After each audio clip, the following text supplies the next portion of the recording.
자, 우리가 붙잡을 언약의 말씀의 제목은 고난은 그리스도의 것, 부활의 축복은 내 것이라는 제목입니다.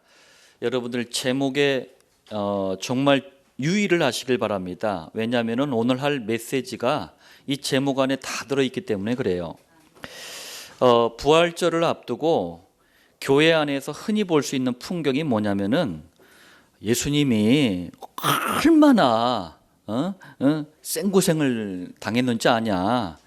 네가 그렇게 TV만 맨날 보고 밥만 맨날 잘 먹고 화장 진하게 하고 그럼 되겠냐. 그거 하지 마라. 이렇게 얘기를 합니다. 그런데 적그리스도 단체가 있어요. 그리스도를 대적하는 단체가 있는데 그게 천주교입니다. 천주교에서는 뭐라고 하냐면은 성모 마리아님께서 너무나 사랑하시는 아들 예수가 고난을 당했는데 우리도 동참해야지. 금식하고 몸도 막 좀 괴롭히고 채찍도 맞아보고 좀 그래라. 천주교에서는 그렇게 가르칩니다. 어떻습니까? 좀 비슷하지 않습니까? 자, 서론이에요. 성경 비슷한 것 가지고 마치 정통인 양 행세를 하는 단체가 있습니다. 그러면서 그리스도의 복음을 끊임없이 왜곡시키고 그리스도만 지워버리려고 하는 이런 흑암단체가 있습니다. 그게 천주교예요. 천주교는 기독교를 무너뜨리려고 수많은 공격을 우리도 모르는 사이에 하고 있어요. 그 대표적인 것 세 가지를 좀 서론으로 보겠습니다. 첫 번째가 뭐냐면은 우리 교회 안에 아주 교묘하게 우상 숭배를 심어주고 있어요. 천주교가 심어놓은 우상 숭배의 대표적인 게 뭐냐면은 성지순례입니다. 여러분들 성지순례라는 말은 기독교 유적지 이런데 오래된 기독교 유적지를 찾아가서 거기서 예배한다는 뜻이 성지순례예요. 희한하죠?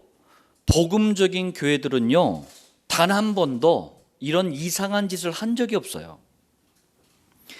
성지순례라는 단어 자체도 잘못됐지만 도대체 왜 폐허가 된 유적지를 찾아가서 예배를 합니까? 여러분들 예배의 대상은 오직 살아계신 하나님 한 분뿐이에요. 어디가 거룩한 땅이에요 도대체? 성지순례라는 단어는 천주교에서 만든 겁니다. 그리고 지금 교회들이 소위 성지순례 가는 그 코스도요 천주교에서 만들어 놓은 거예요. 그런데 지금 교회들이 어마어마한 돈을 들여가면서 거기 가고 있어요. 성지순례를 가고 있어요. 그런데 이 성지순례가 왜 우상숭배냐면요 나중에 이게요 성물숭배로 나아가게 만들어요. 성물숭배가 뭡니까? 기독교와 관련된 물건을 아주 성스럽게 여기는 거예요. 만약에 이 컵이 예수님이 한잔 하셨다. 그럼 이거 성물 이러는 거예요.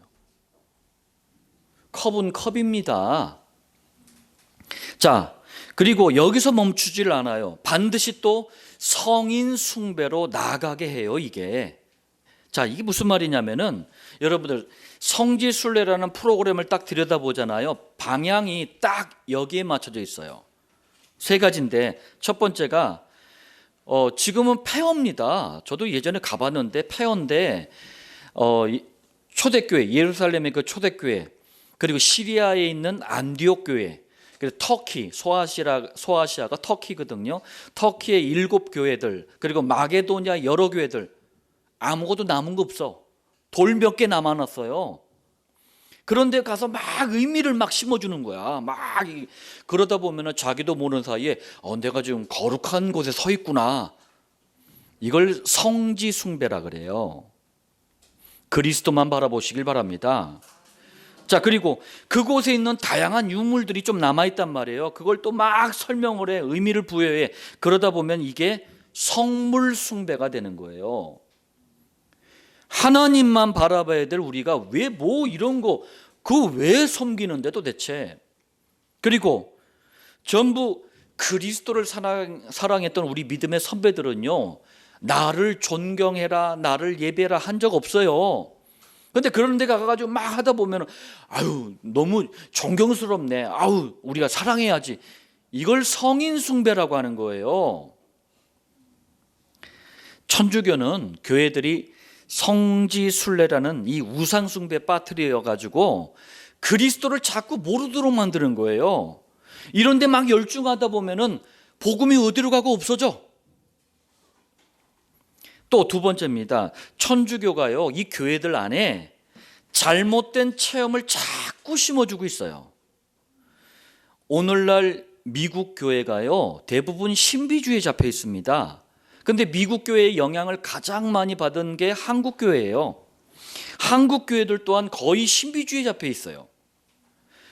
교회를 병들게 하는 원인 중에 원인은요, 목사님이, 장로님이 누가 돈 좀 땡겨 먹었다, 이게 아닙니다. 영적인 부분을 볼 줄 알아야 돼요. 신비주의, 이 엉뚱한 체험을 시켜주는 신비주의가 교회를 병들게 하는 원인이에요.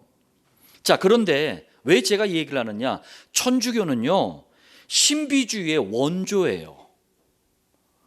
복음 없지, 그리스도 모르지, 그런데 막 성물, 성지, 성녀, 성인 온갖 숭배 다 하지, 이러다 보니까 갈급해진단 말이에요. 그걸 전부 육신의 체험으로 다 대체를 시켜버린 거예요. 그래서 천주교는요, 이 신비주의에 대해서 오랜 시간 연구도 했고 그리고 발전도 시켜왔기 때문에 신비주의가 끝내줍니다. 지금 대한민국 교회들 안에 이런 프로그램들이 들어와 있어요. 뜨레스 디아스, 알파코스, 그리고 신사도 운동, 이게 전부 천주교가 만든 신비주의 프로그램이에요. 이런 신비주의 프로그램들은요, 육신적인 체험을 통해서 하나님을 만나는 게 아니고 고린도후서 11장 14절 말씀처럼 광명한 천사로 가장한 사단과 그 졸개 귀신들을 체험하는 거예요, 그게. 그런데 어떤 사단이 무섭게 나타나겠습니까? 어떤 사단이 막 의리의리하게 나타나겠습니까? 그럴듯하게 광명의 천사로 가장해서 나타나는 거예요. 이렇게 위험한 것을 능력, 은혜라는 이름으로 지금 하고 있다니까요. 자, 세 번째입니다. 천주교는요, 교회들을 종교적인 형식, 이 율법적인 형식, 또 절차, 방법, 여기에만 자꾸 매이도록 만드는 거예요. 이게 뭐냐면 프로그램을 막 만들었어. 예. 그러니까 원래 의미 축복은 모르도록, 그러면서 막 이거는 이렇게 해야 돼, 저건 저렇게 해야 돼 하면서 막 그것만 따지고 있는 거예요. 대표적인 게 바로 고난주간 사순절 프로그램이에요. 여러분들, 고난주간 사순절은 성경에 없는 절기예요. 이거 전부 천주교에서 만든 겁니다. 초대교회, 안디옥교회, 그리고 개혁교회들, 그리고 우리 믿음을 제대로 지켰던 우리 믿음의 선배들 단 한 번도요, 고난주간 사순절을 받아들이고 지킨 적이 없어요. 없다니까요. 그런데 이게 아주 그럴듯하게 지금 한국교회 자리를 잡아버렸어요. 내용도 그래. 우리가 주님이 그렇게 고난을 당했는데 우리가 밥 먹고 배부르게 살면 되냐? 우리가 고난도 좀 당하고 금식도 하고 막 그래야지. 나빠 보이질 않아. 고난과 부활의 성경적인 의미를 모르고 주님이 다 끝내신 고난 속으로 막 스스로 막 들어가는 거예요. 그래서 막 스스로 막 고난을 당해. 우리 주님이 볼 때는 코미디예요, 코미디. 다 끝냈는데 왜 우리가 또 들어가 거기를. 이런 형식, 절차, 방법, 다양한 프로그램에 매이다 보면은요, 가장 중요한 그리스도, 복음은 놓치게 돼요. 이게 천주교의 목표예요. 이게 그리스도를 막으려는 사단의 전략입니다. 여러분들, 부활주의를 맞이해서 이 서론의 말씀을 꼭 기억하시길 바랍니다. 자, 본론 첫 번째입니다. 사단은요, 고난과 부활의 의미와 축복, 이거는 물론이고 그 주인공마저도 완전히 바꿔놔 버렸어. 저는 참 애통합니다. 무슨 말인지 한번 보겠습니다. 첫 번째로, 부활절의 상징은 그리스도가 더 이상 아니에요. 부활절의 상징이 뭐냐? 계란이야, 계란. 달걀. 이게 무슨 말이냐면요, 언제부턴가 갑자기 교회 안에 부활절 이러면은 계란이 딱 등장을 한 거예요. 그래서 불신자들도요, 교회들이 하도 그렇게 하니까 부활절 이러면 계란 나눠 먹는 날인 줄 알아. 마치 예수님이 그리스도로 오신 이 성탄절을 산타클로스의 날로 바꿔버렸잖아요, 지금. 교회들도 그렇고 불신자들은 말할 것도 없이 성탄절이 뭐냐? 산타클로스 오는 날이야. 마찬가지로 부활절을 달걀 나눠 먹는 날로 바꿔버렸다니까요. 이거는 그리스도의 부활을 모독하는 거예요. 욕되게 하는 겁니다. 두 번째, 부활절 영어 표기도 너무나 이상해져 버렸어. 자, 부활절은 영어로 Resurrection Day라 그래요. 이게 부활이에요. 그런데 이걸 언제부턴가 이스터 데이로 바꿔버렸어요. 여러분들, 이스터가 뭔지 아세요? 사사기 2장 13절에 그들이 여호와를 버리고 바알과 아스다롯을 섬겼으므로 이스라엘 백성들이 여호와를 버려버리고 우상 숭배를 했다는 얘기예요. 자, 여기서 바알은요, 가나안 땅에서 가나안 사람들이 섬겼던 남신이에요. 남신. 태양신이에요. 그런데 아스타롯은 누구냐면은 이 영어로 아스타르테라 그래요. 아스타롯이 뭐냐면은 바알신의 마누라야, 배우자야. 그래가지고 이게 풍요와 다산의 여신이에요. 이 아스타롯이 바로 이스터예요. 왜 부활주일이 이스터데이입니까 도대체? 부활절을 레저렉션 데이가 아니라 이스터데이라고 부르는 것은 그리스도의 부활에 대한 심각한 모독이에요. 이걸 교회들이 막 쓰고 있어 지금. 무지는 죄입니다. 그래서 바로 알아야 돼요. 나 몰랐는데요 할 게 아니에요. 자, 세 번째입니다. 성경과 신학에도 맞지 않는, 서론에 얘기했던 이 사순절과 고난주간을 교회들 지금 전체가 다 지키고 있어요. 사순절과 고난주간, 제가 어렸을 때 교회 다녔는데 다 그거 지킵디다. 자, 한번 얘기해 보겠습니다. 그리스도께서 부활하시기 전까지 이 40일간을 금욕으로 막 절제하고 막 고난당하고 막 금욕으로 보내는 것을 사순절이라 그래요. 그리고 예루살렘에 입성하셔서 처형당하기까지 이 한 주간을 고난주간이라 그래요. 이게 이제 교회들이 지금 만들어낸 겁니다. 그런데 희한한 일은요, 한번 들어보세요. 지구상의 모든 교회의 모델이 뭡니까? 그게 초대교회예요. 그리고 종교 백화점이자 적그리스도 단체인 이 천주교에 대항해서 싸웠던 교회가 개혁교회들입니다. 초대교회에도 개혁교회에도, 그리고 순수하게 복음의 신앙을 지켰던 우리 믿음의 선배들, 그 누구도 사순절과 고난주간을 지키지 않았다니까요. 아예 없었다니까요. 이거 왜 지킵니까 지금? 성경 비슷한 것 들고 성경을 막는 흑암단체 천주교의 교황들이 만들어 놓은 거예요. 이게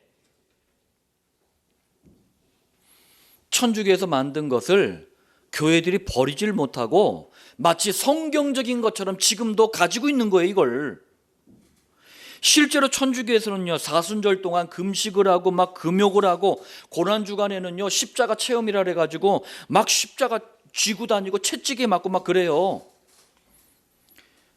서울에 있는 어느 교회들 보니까 이거 막 흉내 냅디다. 천주교에서 하는 거. 고난주간 막 그럴 때는 막 십자가 지고 행진도 해 하면서 막 맞고 막 그래. 제가 아는 어느 교회는 그걸 1년마다 매년 하더라고요. 그런데 막 채찍 맞고 서로 고난에 동참하자 이러더니만 그 교회가 서로 싸움이 나가 두 쪽이 났어. 아무리 채찍을 맞아도 금욕이 절제가 안 되나 봐. 여러분들, 가장 복음적인 신학자 존 칼빈은요, 이런 사순절 고난주간을 지키는 걸 뭐라고 했냐면 미신이라 그랬어요. 공로사상, 내가 뭔가 희생과 고통과 고난을 당하면 하나님이 나를 좀 봐주시겠지, 이걸 공로사상이라 그래요. 그리고 위선적이라고 비판했어요. 마치 그냥 막 선한 척하는 거, 막 내 의의를, 인간의 의의가 뭐가 있습니까? 내 의의를 막 드러내는, 위선적이라고 비판을 했어요. 믿음의 선배들을 봐도 그렇고 정상적으로 복음 가진 사람이라면 이런 행사들이요, 성경과 아무 상관없는 일이구나라는 걸 쉽게 발견할 수 있어요. 다행히도 장로교 합동 측에서요, 이걸 사순절 이런 거 지키지 않기로 제84차 총회에서 결의를 했어요. 목사님들이 회의를 열고, 야, 이거 잘못됐으니까, 이거 비성경적인 거니까 절대 지키지 말자 해놓고 결의를 해놓고 결의만 해. 맨날 교회 가면 또 다 해. 버리지를 못하는 거예요. 왜? 쥐들이 다 만들어놨잖아. 마치 성경적인 것처럼. 교인들이 이게 습관이 돼 있어. 그러니까 막 의뢰 알아서 해. 분명히 말합니다. 사순절 고난주간이란 그럴듯한 이름과 행사로 그리스도의 고난과 부활의 의미와 축복을 인간적인 수준으로 낮추는 것은요, 그리스도에 대한 모독입니다. 자, 두 번째입니다. 그럼 우리가 정말 붙잡아야 될 메시지가 있어요. 두 번째는 뭐냐면은 고난은 그리스도의 것이라는 것입니다. 여러분들이 고난당할 이유가 없어요. 고난은 그리스도의 것입니다. 자, 첫 번째입니다. 이 고난은 그리스도의 것이다. 이게 무슨 말이냐면요, 십자가 고난은요, 오직 그리스도만 감당할 수 있는 자격이 있다는 뜻이에요. 우리 백광현 집사님이 내가 한번 고난 당해볼까? 아니에요. 자격 안 돼. 자격 안 돼요. 누구도 자격이 안 돼요. 왜? 세상 어떤 사람도요, 로마서 3장 23절 이 말씀을 벗어나 있는 사람이 없어요. 모든 사람이 죄를 범하였음에, 이 죄가 원죄예요. 우리는 원죄를 가지고, 아담 이후로 태어나는 모든 자손들은 원죄를 가지고 태어났어요. 하나님의 영광에 이르지 못하더니, 우리는 그래서 하나님을 떠나 있단 말이에요. 하나님을 떠난 인생은 어떤 사람도 십자가 고난을 감당할 자격이 없는 거예요. 원죄 사단 지옥에 묶여있는 인생이 뭘 지겠습니까? 뭘 감당하겠습니까? 원죄 사단 지옥 문제와 아무 상관없는 그리스도만 십자가 고난을 감당할 수 있는 자격이 있는 거예요. 그리고 자격이 되는 분이 그걸 감당하셨기 때문에 그리스도의 십자가 희생을 믿을 때 우리가 구원을 받게 되는 거예요. 우리 김민지 집사님이 십자가 고난을 감당했다. 그래도 안 돼. 왜? 자격이 안 되기 때문에. 두 번째입니다. 고난은 그리스도의 것이다. 이게 무슨 말이냐면요, 그리스도가 당하신 십자가 고난은 어떤 사람도 감당할 수 없는 고난이다 라는 뜻이에요. 어떤 사람도 감당할 수가 없어요. 자, 보겠습니다. 왜 그러냐면요, 그리스도의 고난이라는 게 뭐냐면, 원죄 사단 지옥에 너희들 묶여있지, 이 본질적인 저주 해결 못하지, 그러면은 영원히 고통과 저주를 이렇게 당해야 돼 라는 걸 보여주는 정말 처참하고 무서운 그 형벌, 이걸 보여주는 사건이 그리스도의 고난이에요. 이걸 영원히 당하는 거예요. 그리고 이 땅에 그리스도라고 주장하는 가짜들이 많아요. 내가 그리스도다, 내가 하나님이다 이렇게 주장하는 인간들이 많은데, 어떤 사람들요, 그렇게 얘기하는 안상홍 증인의 장길자, 이만희, 어떤 인간도요, 이런 고난의 십자가 앞에 선 적이 없어요. 그리고 설 필요도 없어. 왜? 그리스도가 아닌데 만약에 이런 비슷한 십자가 고난을 당했다 할지라도 그냥 아무 의미 없는 희생이고 고난일 뿐이에요. 세 번째입니다. 성경에 나타난 그리스도의 십자가의 고난을 의학적인 관점에서 보잖아요. 그러면은 왜 이거를 감당할 수 없는 고난인지 이유를 알게 됩니다. 한번 의학적으로도 한번 좀 보겠습니다. 누가복음 22장 44절에 예수께서 힘쓰고 애써 더욱 간절히 기도하시니 땀이 땅에 떨어지는 핏방울같이 되더라. 여러분들, 주님께서 십자가 처형을 앞에 두고 예루살렘 근처에 있는 겟세마네 동산에 가서 이제 기도하신 것을 의사 출신 누가가 보고 그걸 기록을 한 거예요. 여러분들 의사가 누굽니까? 사람의 병, 몸을 연구하는 사람들이잖아요. 그러니까 누가복음에는 다른 제자들이 안 본 것들을 의사였기 때문에 잘 보고 기록을 한 게 많아요. 자, 예수님께서는 전능하신 하나님 맞잖아요. 그런데 인간 구원을 위해서 사람의 몸, 우리가 똑같이 인간의 몸을 입고 오셨을 때는 똑같은 고난, 고통을 다 느끼는 몸을 가지고 오신 거예요. 그래서 십자가 처형이 얼마나 고통스러운가를 아셨어요. 그러니 기도에 집중하신 거예요. 이때 땀이 빗방울이 돼서 핏방울이 돼서 나왔다고 했는데 이걸 혈한증이라 그래요. 혈한증. 의학에서는 혈한증이라 그래요. 혈한증이 뭐냐면 너무 마음에 심한 고통을 당하잖아요. 그러면은 그 땀샘에 있는 모세혈관이 파괴가 된대요. 그러면서 작은 양의 피가 땀샘을 통해서 진짜 나온대요. 이걸 혈한증이라 그래요. 예수님이 이제 육신을 가지고 오셨는데 십자가 처형을 아시는 전능한 하나님이시잖아요. 그걸 다 감당해야 되는데 이걸 너무 우리가 고통스러운 거야. 그걸 밤새 기도하시는데 땀이 핏방울이 돼서 나왔대요. 그리고 요한복음 19장 1절입니다. 빌라도가 예수를 데려다가 채찍질하더라. 예수님을 때린 이 채찍은요, 단순히 가죽 채찍이 아닙니다. 캐로라인 테일스라는 별명을 가진 채찍이 있어요. 이게 9꼬리 고양이라는 채찍이에요. 이게 채찍, 이게 몸통이 딱 있으면은 여기에 줄기가 9개예요. 그런데 끝에 뭐가 달려 있느냐? 당시 예루살렘은요, 유리공업이 발달돼 있어요. 그래서 유리를 고양이 발톱 모양으로 이렇게 만드는 거예요. 근데 이게 강화유리예요. 깨지질 않아. 그걸 갖다가 줄기 9개 끝에다가 딱 묶어 놓는 거예요. 그걸 갖다 사람을 갖다 등짝을 다 벗겨 놓고 친다고 한번 생각을 해 보세요. 그럼 어떻게 되겠습니까? 채찍은 맞으면 흘러내리는데 얘는 때릴 때마다 꽂히는 거예요. 이 살갗에. 그럼 또 다음 때리기 위해서 어떻게 되고 잡아 당겨야 되잖아요. 그럼 등이 어떻게 되겠습니까? 1세기 유대 역사가 요세푸스가 1세기니까 가장 근접하게 이제 이걸 기록한 사람이에요. 뭐라고 기록했냐면 채찍에 맞은 사람, 이 채찍에 맞은 사람은 정맥이 드러났대요.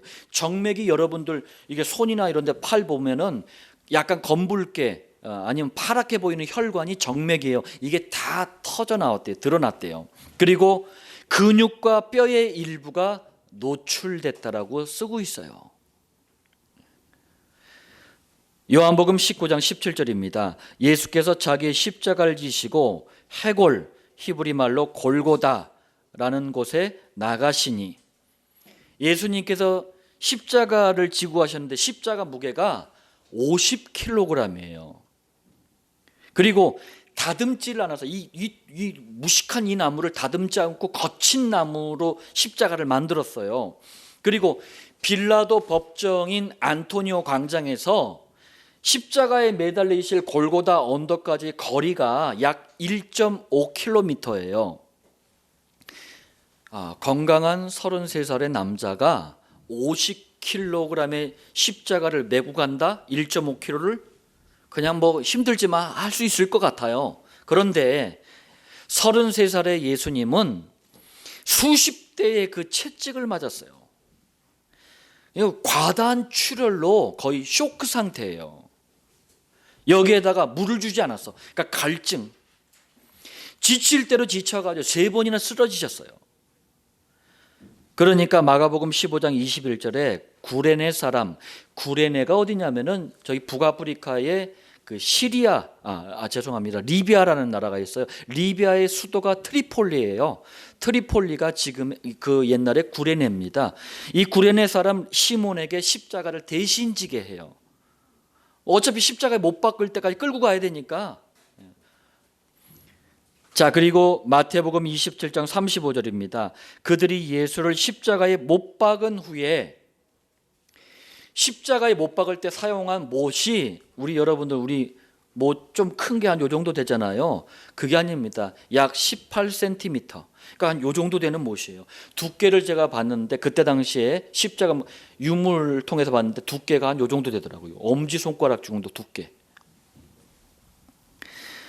못을 손바닥에 박으면은요, 여기다 박잖아요. 그러면은 십자가에 딱 매달려 있을 때 몸의 무게 때문에 이게 살이 찢어져서 나가서 매달려 있을 수가 없어요. 그래서 정확하게 못 박은 위치가 어디냐면은 그림이 다 잘못된 그림이에요. 여기에 여기가 이 뼈 두 개가 이렇게 있거든요. 그 사이를 뚫어가지고 여기다가 뼈에다 걸어 놓는 거예요. 그 여기가 얼마나 고통스럽냐면 여기가 중추신경이 지나가는 거예요. 뇌와 척수와 관련된 이 중추신경, 여러분들 신경 건드리면 막 죽을 듯한 고통이 있잖아요. 중추신경을 건드리는 거예요, 여기를. 그러니까 이 십자가에 못 박혀 있다는 자체가 못을 박을 때도 어마어마한 고통이지만 박혀 있는 동안에도 어마어마한 고통인 거예요. 마태복음 27장 35절입니다. 그들이 예수를 십자가에 못 박은 후에 그 옷을 제비 뽑아 나누고, 십자가에 매달려 있는 동안에요, 옷을 전부 벗긴 거예요. 알몸 상태예요, 알몸 상태. 여러분도 한번 생각해 보세요. 33살의 청년들, 요즘 청년들 보면 얼마나 자존심도 세고 뭐 그렇습니까? 그런데 만신창이로 만들어가지고 그것도 알몸까지 벗겨놓고 십자가에 걸어놓은 거예요. 천주교에서 만든 그림입니다. 예수님 뭐 이런 그림들이 전부 천주교에서 만든 거거든요. 그걸 교회들이 자꾸 다 쓰는데 그런 짓 하지 않았으면 좋겠어요. 천주교에서 만든 그림 보면은 십자가에 달려있는 예수님 그림 많잖아요. 거기 보면은 남자의 신보를 상징하는 그곳에는 이렇게 천으로 가렸잖아요. 아니라니까요. 알몸으로. 왜? 수치심을 가지라고. 자, 십자가에 우리 주님께서 이렇게 치욕적으로 매달려 계셨던 거예요.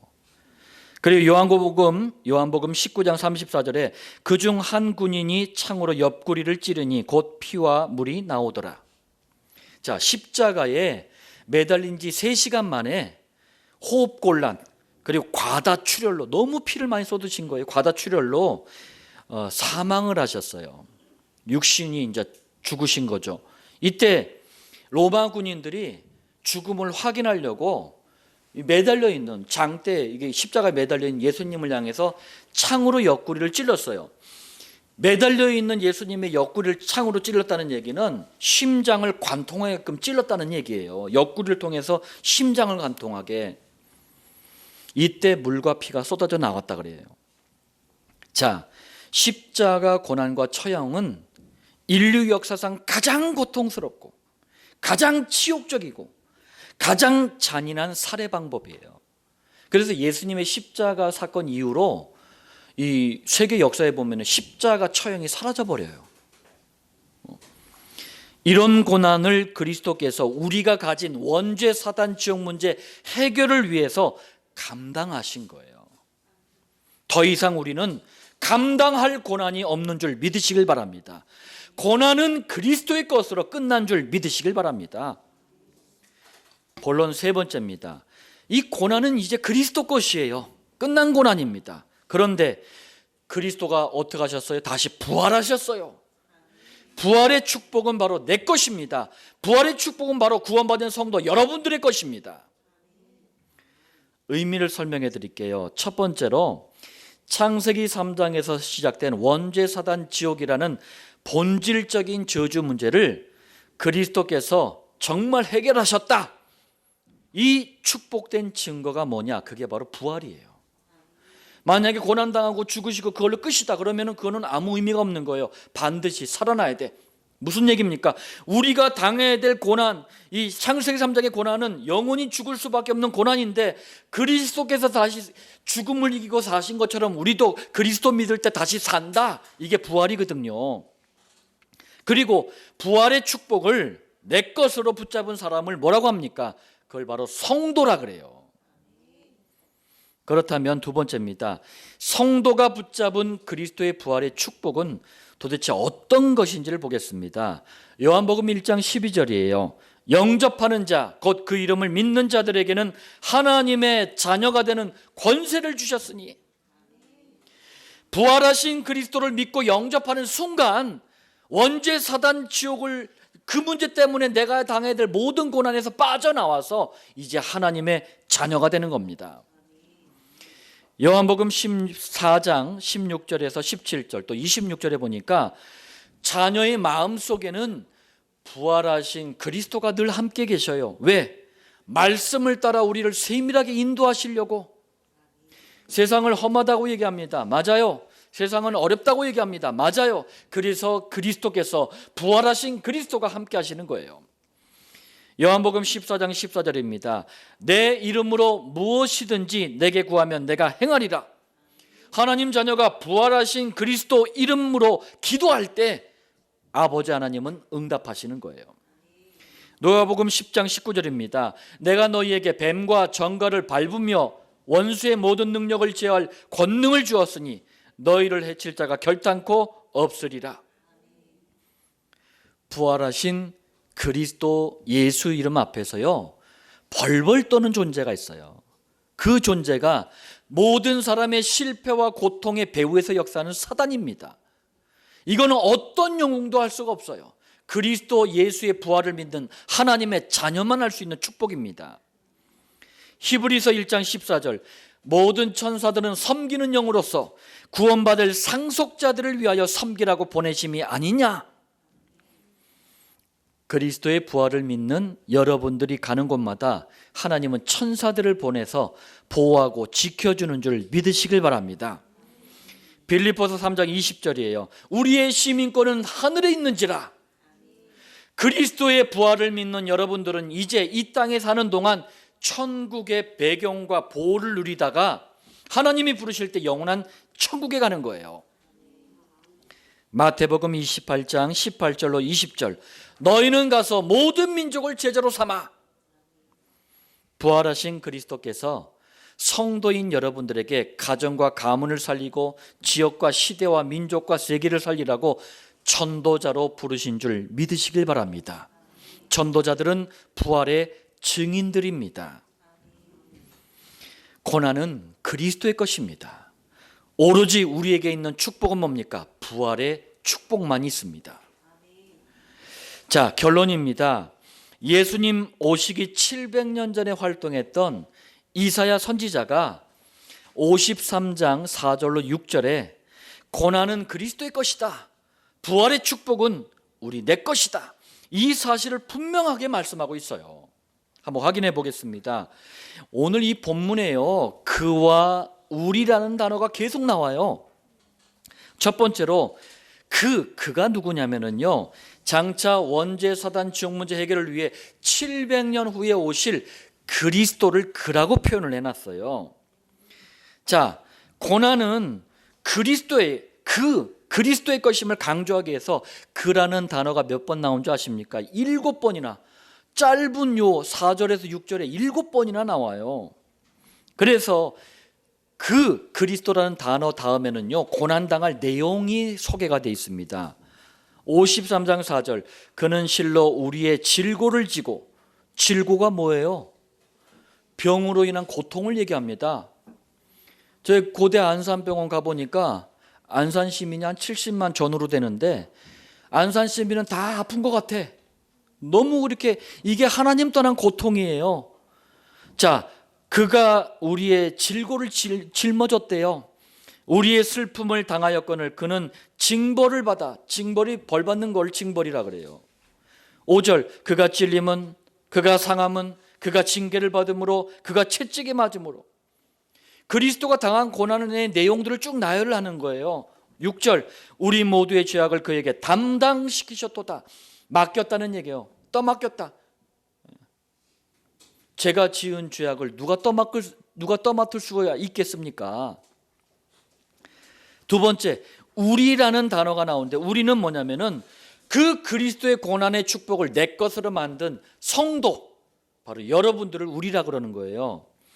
고난은 그리스도의 것이지만 부활의 축복은 내 것, 바로 성도의 것을 강조하기 위해서 우리라는 단어가 자그마치 9번이나 나와요. 무슨 얘기입니까? 확실하다 그 얘기예요. 특히 53장 5절에 우리라는 단어 다음엔 성도가 받은 부활의 축복에 대한 내용들이 나옵니다. 그가 찔림은 우리의 허물 때문이요 그가 상함은 우리의 죄악 때문이라. 찔리고 상하는 그리스도의 고난은 원죄와 자범죄, 다시 말하자면 창세기 3장에서 시작된 영적 문제 때문에 오는 저주와 재앙인데 이걸 고난으로 해결했다.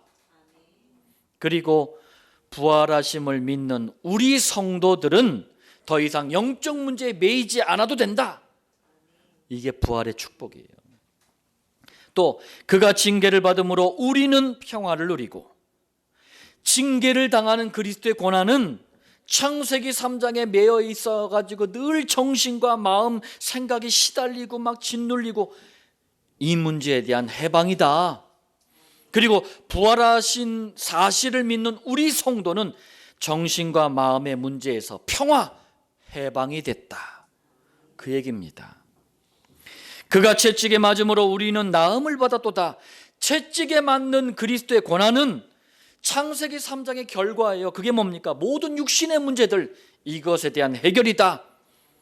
그리고 부활하심을 믿는 우리 성도는 단순히 병 낫는 정도가 아니라 육신 문제에서 해방됐다. 다시 한번 여러분들 강조합니다.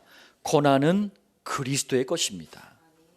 부활의 축복은 내 것입니다.